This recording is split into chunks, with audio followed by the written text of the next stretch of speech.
जय श्री राम दोस्तों, वॉक पर चर्चा में आपका स्वागत।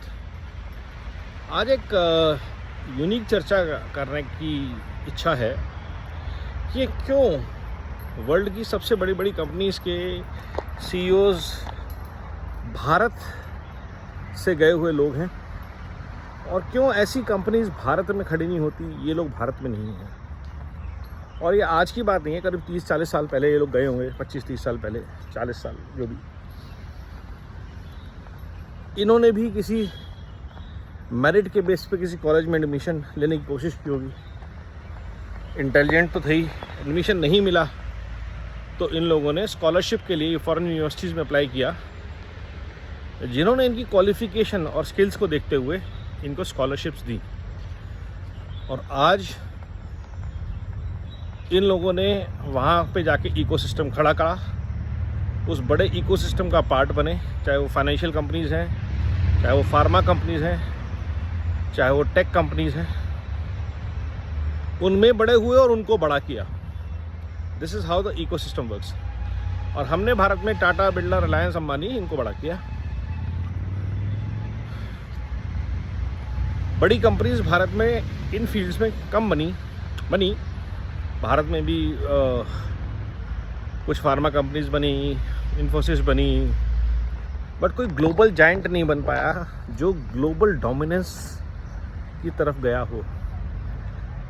एसेंशियली बिकॉज भारत के जो लोग एक्सेप्शनली स्किल्ड थे, या तो वो मिसफिट्स थे या वो बाहर रह गए सिस्टम से because of something called reservations. चाहे वो डॉक्टर्स हों, आज की डेट में भी अगर आप देखते हैं तो रिजर्वेशन की वजह से कई मेरिटोरियस कैंडिडेट जो होते हैं वो रह जाते हैं। रिजर्वेशन दीजिए, होना चाहिए। गरीब तबके के लोगों के लिए, पिछड़े लोगों के लिए रिजर्वेशन होना चाहिए, लेकिन उसका भी एक पैरामीटर होना चाहिए कि आप मेरे से 20%, 30% कम हैं तो आपको हम रिजर्वेशन दे देंगे। लेकिन ज़ीरो पे अगर आप किसी को सीट दे दें और इसके 96% उसकी सीट छीन लें, तो फिर वो बंदा अगर फ़ॉरेन के लिए ट्राई करे और उसका एडमिशन हो जाए और स्कॉलरशिप मिल जाए तो ये भारत का नुकसान है, उसका तो फ़ायदा ही है। And then that person might love India but he will never come back to India because वो अटैचमेंट ख़त्म हो गया, जैसा कई लोगों का अपने पुराने शहरों से हो गया। यूपी बिहार में उनके घर परिवार हैं, वो जाते हैं मिलने के लिए, जैसे फ़ॉरेन से लोग इंडिया आते हैं। बट अगर आप आज उनको बोलें कि क्या आप यूपी बिहार में जाके बसना चाहेंगे, शायद नहीं। क्या आप महाराष्ट्र, गुजरात, राजस्थान, एमपी के पिछड़े गांवों में जाके बसना चाहेंगे, नहीं, क्योंकि उनका वो जड़ों से नाता टूट गया। और यही सच है, भारत से बाहर जा गए कई बड़े बड़े नामों के लिए, they love Bharat but they won't ever come back to Bharat. बहुत रेयर होगा कि कोई नरेश त्रेहन वापस आएगा और एक वर्ल्ड क्लास मेडिकल इंफ्रास्ट्रक्चर बनाएगा, बहुत रेयर होता है। तो आज हम ऐसा क्या कर सकते हैं जिससे कि हम फ्यूचर के लिए ब्रेन ड्रेन को रोक सके, भारत पे इकोसिस्टम्स को खड़ा कर सके। मेरिट बेस्ड सिस्टम्स बनाने पड़ेंगे। रिजर्वेशन रखिए, जहाँ जहाँ रिजर्वेशन देना है दीजिए, बट कुछ जगह ऐसी होनी चाहिए जहाँ पे मेरिटोरियस स्टूडेंट्स को एडमिशन हमेशा मिले, दरवाजे खुले रहें। ऐसा नहीं हो सकता कि 96% वाले का एडमिशन हो रहा है, 95% वाला को रिजेक्ट कर दिया गया किसी डॉक्टर इंजीनियर की सीट के लिए, किसी कॉलेज में प्रोफेसर के लिए। ऐसा तो नहीं हो सकता और होना भी नहीं चाहिए। 5 सीट रखिए आप इन लोगों के लिए,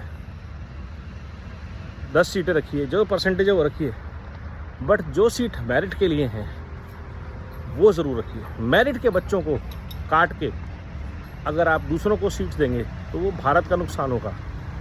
फिर बड़े बड़े लोगों को इलाज कराने के लिए सिंगापुर जाना पड़ेगा, आपको बड़ी बड़ी कंपनियों से टाई अप करना पड़ेगा जो फ़ॉरेन से आएंगी और अपनी वैल्यू लेंगी। वो जो अरबों रुपए हम आज उन कंपनीज़ को देते हैं, वो अरबों रुपए आज अगर हम मेरिट बेस्ड एजुकेशन इंफ्रास्ट्रक्चर को खड़ा करने में लगाते हैं तो बहुत अच्छा होगा कि जो भी सर्टन परसेंटेज से ज़्यादा नंबर लेकर आएंगे उन सबको एजुकेशन की अपॉर्चुनिटीज, स्कॉलरशिप्स सरकार देगी।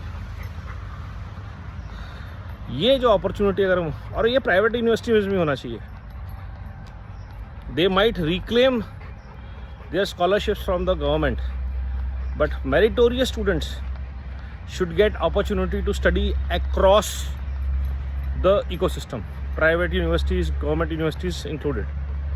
If we are able to create that kind of opportunities, keep them attached post their 12th towards their college and post graduation in whatever stream they choose, I am sure many will choose to work on the mission of Build Back Better Bharat. Many will put their ideas, put their energies to work for Bharat. Vande Mataram, Namo Bharat, Jai Hind.